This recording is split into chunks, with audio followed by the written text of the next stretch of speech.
November 28, 1944, 02:10 hours, the port of Antwerp, Belgium. The rain is cold and relentless, a miserable North Sea drizzle that seems to seep into the very soul. It turns the docks into a slick, black mirror, reflecting the harsh glare of floodlights that cut through the pre-dawn gloom. Here, amidst the groan of cranes and the hiss of steam winches, Corporal John Kowalski of the U.S. Army Transportation Corps leans against a crate that smells of pine and grease-proof paper. He's been awake for 22 hours. In his hand, a crumpled letter from his wife, Mary, back in Ohio. Her words, written 3 weeks ago, speak of a world away, of rationing stamps, of their son taking his first steps, of planting a victory garden. It's a fragile piece of paper in a world of steel, wood, and canvas. He reads the same line for the 10th time.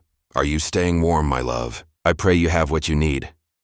He almost laughs. He looks up from the letter, his eyes scanning the panorama of organized chaos. What they need is being unloaded around him in staggering, almost obscene quantities. A mountain of 105mm artillery shells, each stenciled with white lettering, sits under a vast tarpaulin. Beyond it, a forest of spare tank treads stacked like metallic cordwood. Winches scream as they hoist another M4 Sherman tank from the hold of the SS Samuel Gorton, a Liberty ship that didn't even exist 6 months ago. It swings through the air, dripping seawater, a 30-ton pendulum of American industrial might, before being gently lowered onto the quay. This single ship is one of dozens in the harbor tonight, and this harbor is one of several now feeding the Allied war machine in Europe. From where Kowalski stands, he can see endless rows of GMC deuce-and-a-half trucks, their fuel tanks being topped off, ready to join the roaring artery of supplies heading for the front. They are the blood cells of this army, and he is just one of many ensuring the circulation never stops. To a man like Kowalski, who grew up during the Great Depression, this sheer volume of stuff is hard to comprehend. He remembers soup lines, not production lines. He remembers scarcity, not surplus. Now he is a gatekeeper for a flood tide of material that defies belief. Every crate of K-rations, every box of .30 caliber ammunition, every 5-gallon jerry can of gasoline is a testament to something a world away. A promise made in Detroit, forged in Pittsburgh, and assembled in factories from coast to coast. And it is a promise the enemy never believed could be kept. 4 years earlier, the leader of the Third Reich had dismissed America as a mongrel society, a nation of decadent jazz music and consumerist distractions, incapable of the discipline of total war. Its industry, he sneered, was built for cars and refrigerators, not for panzers and Stukas. He was certain that the vast Atlantic Ocean, prowled by his U-boat wolf packs, would be an insurmountable barrier. He was certain the lifeline could be cut, but here in the cold rain of a Belgian port, the lie of that certainty is laid bare. The lifeline was not cut. It has become a deluge, and Corporal Kowalski, his shoulders aching and his eyes burning from exhaustion, knows a simple, profound truth the German High Command is just now beginning to understand. The war is not just being fought on the front lines. It is being won here, on these docks, by a wave of materiel so immense, so relentless, that it will drown a continent in steel. The mockery has fallen silent, replaced by the roar of an engine. The roar of a nation awakening. Before the first GI set foot in North Africa, before the first bomber took off from an English airfield, the war for Europe was being waged in the minds of industrialists, engineers, and one determined president. In a fireside chat on December 29, 1940, with Britain standing alone and the swastika flying over Paris, Franklin D. Roosevelt articulated a revolutionary concept. America, while still officially neutral, must become the great arsenal of democracy. It was not a call to arms, but a call to the assembly line. This was a grand strategic gamble, a declaration that the American economy could outproduce the combined military-industrial complexes of Germany, Italy, and Japan. To the Axis powers, it seemed absurd. The United States was just emerging from the deepest economic depression in its history. Its army was smaller than Portugal's, equipped with outdated M2 tanks and bolt-action Springfield rifles. The nation was fiercely isolationist, scarred by the memory of World War I. But beneath the surface lay a dormant power of unparalleled scale. The same industrial base that had put an automobile in every middle-class driveway possessed the latent capacity for mass production that European strategists, accustomed to bespoke, craft-based manufacturing, simply could not grasp. The challenge was to pivot this entire consumer-driven economy toward a single unified purpose, the machinery of war. The transformation was breathtaking in its speed and scale. The Chrysler Corporation, famous for its DeSoto and Plymouth cars, was handed the plans for a medium tank. They didn't just build a factory, they built the Detroit Arsenal Tank Plant, a government-owned Chrysler-operated behemoth that, by 1942, was producing more tanks in a month than all of Germany. The M4 Sherman, though often outgunned by German Panthers and Tigers, was designed not just for combat, but for production. With its standardized parts and relatively simple construction, it could be churned out by the tens of thousands. Far more audacious was Henry Ford's Willow Run facility in Michigan. Ford, a man who had perfected the assembly line for the Model T, promised to apply the same principles to the B-24 Liberator, a complex four-engine heavy bomber with over 1.2 million parts. Military experts scoffed, claiming a plane was not a car. Yet by 1944, Willow Run was a mile-long factory with its own airfield, a city unto itself, rolling a finished B-24 off the line every 63 minutes. This miracle of production extended to the sea. The critical link was the ocean-going cargo vessel. German U-boats were sinking Allied shipping at a catastrophic rate. Britain was facing starvation. The answer was the Liberty ship, a stark, functional, and deeply unbeautiful vessel. Based on a British design, it was simplified for mass production. Sections were prefabricated in factories across the country and then welded together in shipyards, a faster, stronger method than traditional riveting. Industrialist Henry J. Kaiser, who had never built a ship before, applied assembly line techniques. The average build time for a Liberty ship dropped from 230 days to just 42. One vessel, the SS Robert E. Peary, was famously assembled in 4 days and 15 hours as a publicity stunt. By the end of the war, over 2,700 of these floating warehouses had been launched, a bridge of ships spanning the Atlantic. The numbers were the language of this new warfare. Over 300,000 aircraft, 86,000 tanks, nearly 200,000 artillery pieces, 4 million military trucks, 6.5 million rifles, and crucially, 488,000 tons of aircraft bombs. But this torrent of steel had to cross 3,000 miles of the most dangerous water in the world, the North Atlantic. The Battle of the Atlantic became the linchpin of the entire Allied strategy. If the convoys could not get through, the arsenal would rust in American ports and Europe would be lost. The convoy system was a brutal calculus of survival. Dozens of merchant ships, laden with everything from fuel to food, would steam in a vast, vulnerable grid, protected by a thin screen of warships. Royal Navy corvettes, Flower-class ships that were barely more than armed trawlers, rolled violently in the Atlantic swell. American destroyers, with their superior speed and advanced sonar, what the British called ASDIC, hunted for the faint echo of a submerged steel hull. The strategy was purely defensive, get the cargo to port.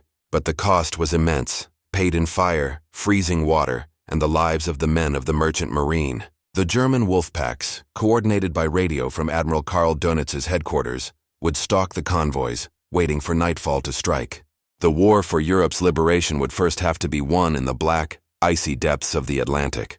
The statistics of the arsenal of democracy are staggering, but they obscure the human cost and effort that underpinned every number. This was a war won by individuals, by millions of ordinary people whose collective will fueled the machine. Their perspectives, from the factory floor to the freighter's deck, formed the true narrative of this logistical triumph. In Detroit, the air hummed with a different kind of energy. Women who had been homemakers or secretaries a year earlier now wore overalls and safety goggles, their hands once used to kneading dough, now expertly operating rivet guns and welding torches. They were the Rosie the Riveters, the iconic face of the home front. For them, the war was not a distant headline. It was the deafening clang of the factory, the smell of hot metal, the 12-hour shift, and the constant nagging fear for a husband, a brother, or a son overseas. Each finished engine part, each perfectly aligned wing spar, was a prayer sent across the ocean. It was a tangible connection to the fight, a way of protecting their loved ones with every piece of steel they shaped.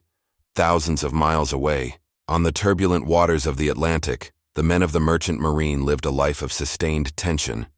They were civilians, yet they faced combat risks as great as any soldier. Aboard a Liberty ship like the SS Jeremiah O'Brien, the routine was monotonous, punctuated by moments of sheer terror. The lookout's cry of "torpedo track to starboard" could shatter the calm in an instant. There was no foxhole to dive into, only the cold, unforgiving ocean. They watched sister ships in the convoy erupt in a flash of orange flame, knowing their own vessel, laden with thousands of tons of high-octane aviation fuel or high explosives, could be next. The sound of a U-boat being hunted by a destroyer's depth charges, a deep, resonating thump that vibrated through the hull, was both a sound of hope and a reminder of the unseen predator lurking below. These men, often too old or unfit for military service, were the unsung heroes who delivered the tools of war, knowing that their own survival depended on the thin gray hulls of the naval escorts. Once the supplies reached the ports of Britain, a new army took over, the Quartermaster Corps. In massive depots across southern England, men like Sergeant Frank Papa sorted, catalogued, and stacked a universe of materiel. It was a Herculean task of organization. An infantry division in combat consumed over 600 tons of supplies per day.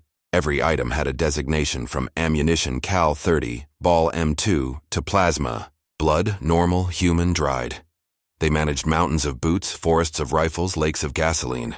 Their war was a battle against chaos, fought with clipboards and forklifts. They understood in a way the frontline soldier could not, the sheer logistical weight of a modern army. They knew that a stalled truck or a mislabeled crate could mean the difference between victory and defeat for a unit hundreds of miles away. This human chain, stretching from the iron mines of Minnesota to the muddy supply dumps of Normandy, was America's true secret weapon. It wasn't just the capacity to produce. It was the ingenuity and resilience of the people who made the system work. A factory worker modifying a jig to save 3 seconds per unit, a merchant captain zigzagging at precisely the right moment, a quartermaster devising a better way to load a truck. These were the small, unrecorded acts of victory that, when multiplied by millions, created an unstoppable force. The Nazi worldview was built on a foundation of profound arrogance, a belief in the inherent superiority of the Aryan race, and the unshakable will of the German state. From this ideological high ground, Adolf Hitler and his high command looked across the Atlantic at the United States with a mixture of bewilderment and contempt. They saw a nation they fundamentally misunderstood, and this miscalculation would prove to be one of their most fatal errors. In their eyes, America was not a serious military power. It was a Judaized and negrified society, a chaotic melting pot of races lacking the purity and martial spirit of the German Volk. In a 1942 speech, Hitler proclaimed, "What is America but a decayed country? A country with a population of which half is Negroid and the other half is Jewish." This racial prejudice blinded them to the nation's true strengths. They interpreted American consumer culture, its love of jazz, Hollywood films and automobiles as proof of a soft, decadent people incapable of the sacrifice and discipline required for total war. This disdain filtered down through the military command.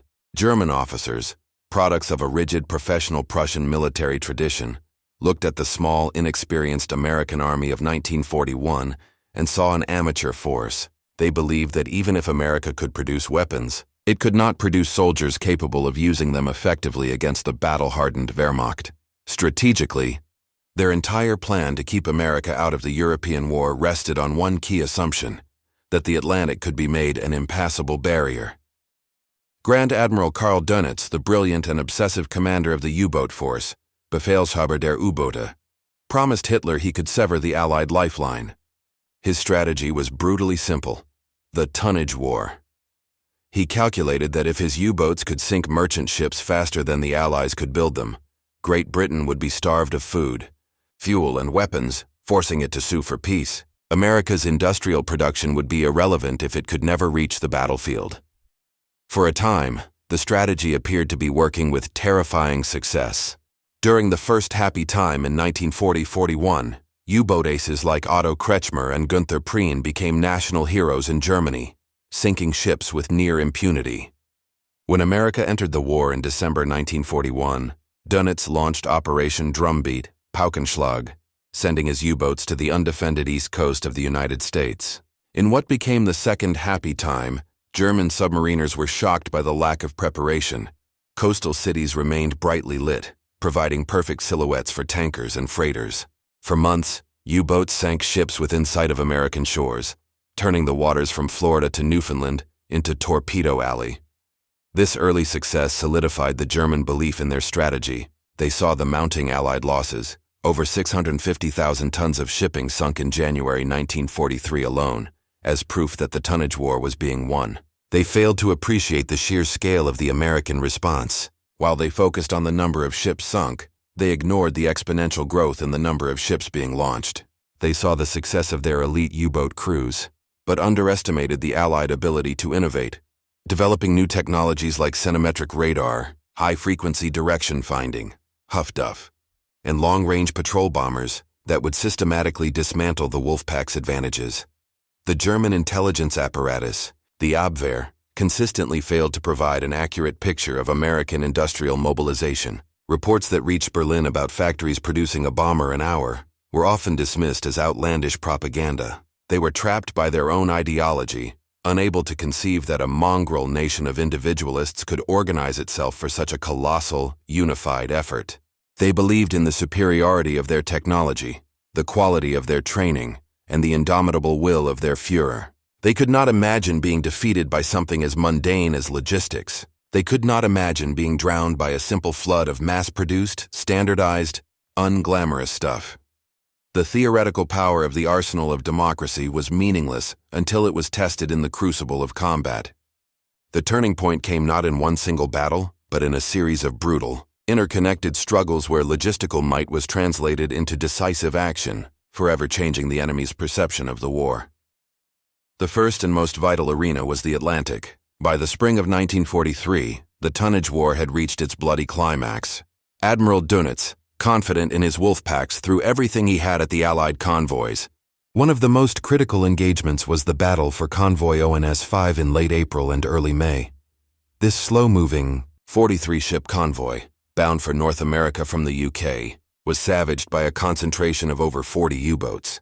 The weather was horrific, with gale-force winds scattering the ships. For 6 days, a desperate battle raged. U-boats struck at night, firing torpedoes and then crash-diving to escape the escorts. The convoy's small screen of British, Polish, and Canadian warships fought back with grim determination. Depth charges thundered, sending plumes of water erupting from the gray sea. It was a chaotic, confused melee fought in near-total darkness, punctuated by the flash of explosions and the faint signals of ships in distress.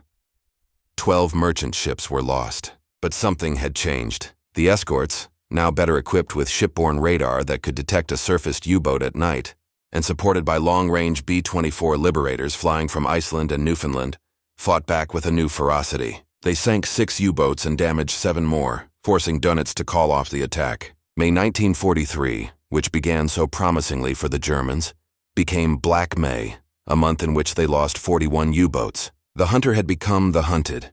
The combination of technology, tactics, and sheer numbers of escort vessels, many of them American-built destroyer escorts, had tipped the balance. The Atlantic lifeline was secure. The floodgates were open.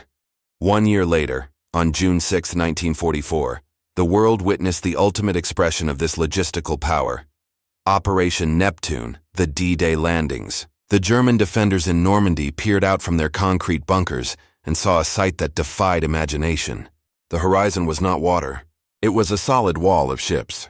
Over 5,000 vessels, from battleships to landing craft, choked the English Channel. This was not just an invasion.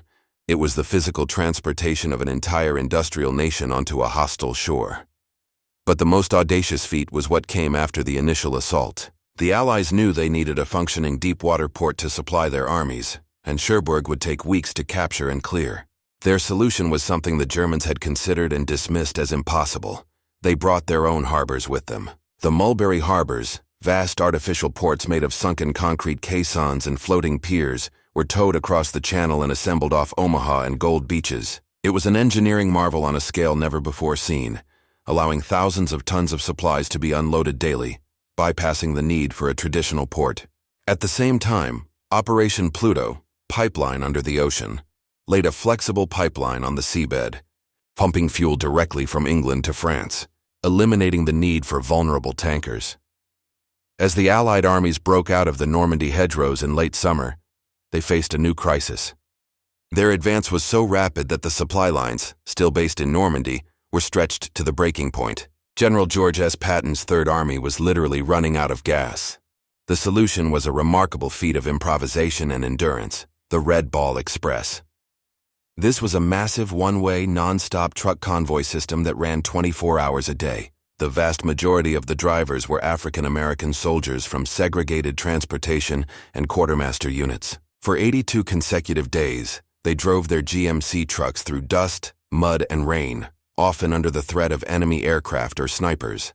They removed the governors from their engines to gain a few extra miles per hour, drove with headlights off at night, and slept in their cabs. They were the lifeblood of the advance, delivering an average of 12,500 tons of supplies to the front every single day. They were the final critical link in the chain that began in a Detroit factory. The Red Ball Express proved that the American logistical tail was not just long. It was fast, flexible, and utterly relentless. For the common German Lanzer on the Western Front, the war changed fundamentally after D-Day. The fight in the East against the Soviet Union had been a brutal, attritional struggle against a numerically superior foe. But this was different. This was a war against an abstract inhuman force, the force of production. The psychological impact began with the sheer volume of Allied artillery. German soldiers, veterans of many campaigns, wrote letters home describing the Material Schlacht, the Battle of Material, in tones of awe and despair. A single American infantry division possessed more organic artillery firepower than a German panzer division. Pre-attack bombardments would last for hours, a ceaseless rolling thunder that pulverized defenses and shattered nerves. One German general famously remarked, "In Russia I was afraid of the man. In the West I was afraid of his materiel. It felt less like fighting an army, and more like trying to hold back an avalanche of high explosives." This sense of being overwhelmed was reinforced by what they saw in the sky. The constant presence of Allied fighter bombers, P-47 Thunderbolts and Hawker Typhoons, paralyzed German movement during the day. A single German truck, a lone tank, or a column of marching infantry would be pounced upon by swarms of aircraft. The Luftwaffe, decimated by fuel shortages and losses, was nowhere to be seen. This absolute air supremacy meant that the Wehrmacht was blind, immobile, and exposed. When German troops did manage to capture American positions or personnel, the shock deepened.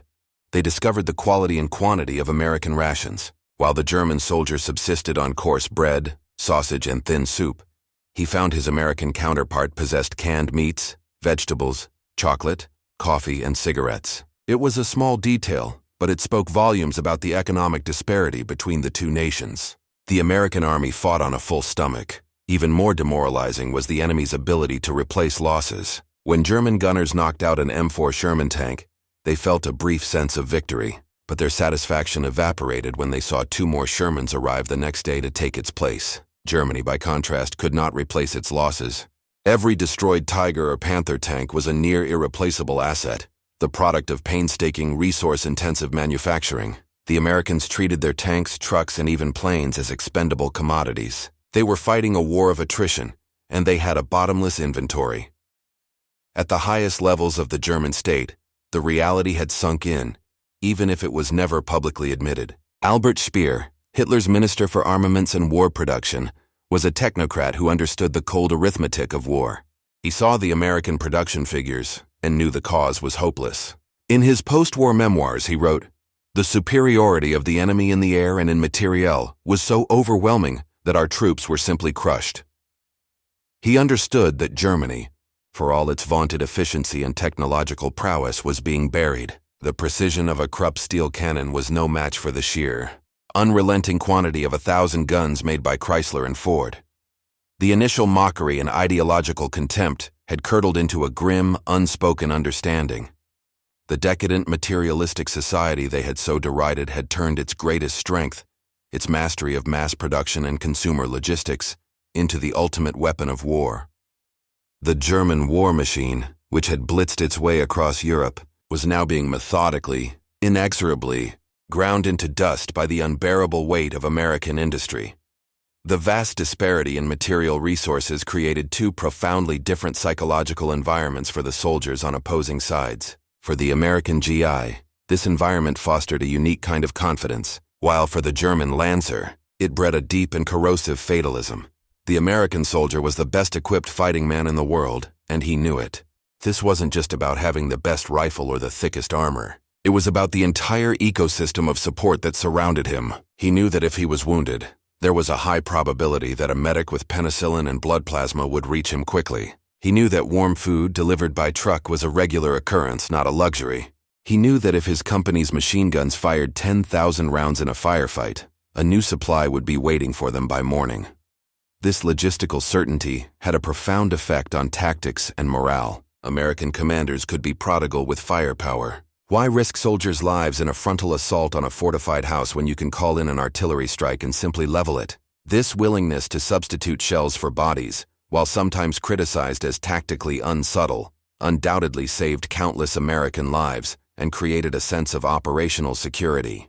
The GI developed a kind of swagger, an almost casual belief in the inevitability of victory. It wasn't arrogance in his own abilities so much as an unshakable faith in the system backing him up.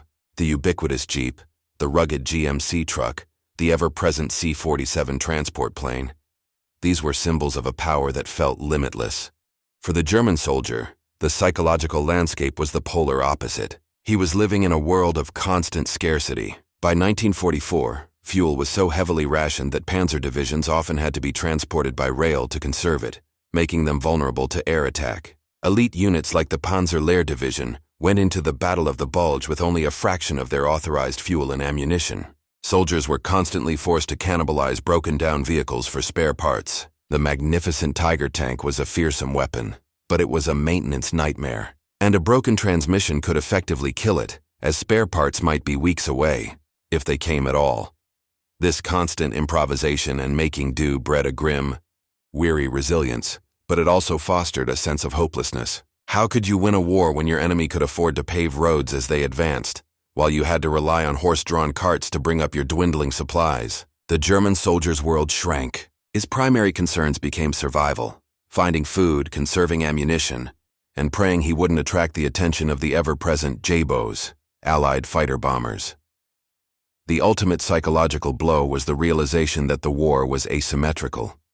The Germans felt they were engaged in a desperate existential struggle, while for the Americans, it seemed to be a problem of industrial management. The German soldier fought with the knowledge that defeat meant the destruction of his homeland. The American soldier fought with the knowledge that a factory 4,000 miles away was already building his replacement equipment. This fundamental difference in perspective created a deep chasm in morale. While the American GI looked forward with confidence, the German Lancer could only look over his shoulder at the ever-advancing, ever-growing logistical tide that was about to engulf him. The logistical dominance of the Allies was the decisive factor in the final campaigns of the war in Europe. The Battle of the Bulge in the winter of 1944 was Germany's last great gamble, a desperate attempt to punch through the American lines and capture the vital port of Antwerp, thereby splitting the Allied armies and cutting their supply lines. The initial German attack, achieved through surprise and local superiority, was devastating, but the offensive ultimately failed not for a lack of fighting spirit, but for a lack of fuel. The armored spearheads of Kampfgruppe Peiper literally ran out of gas just miles from their objectives on the Meuse River. The American response was a logistical masterpiece. General Patton famously wheeled his entire Third Army 90 degrees to the north, attacking the southern flank of the German salient. This maneuver, audacious in its speed and scale, was only possible because his quartermasters could supply the tens of thousands of gallons of fuel and tons of ammunition required to sustain the attack. At the besieged town of Bastogne, the surrounded 101st Airborne Division was kept alive and fighting by C-47s, which flew in supplies and ammunition day after day as soon as the weather cleared. The Battle of the Bulge was ultimately won by the side that could move and supply its forces more effectively. It was a victory for the Red Ball Express and the transport plane as much as it was for the infantryman in his foxhole.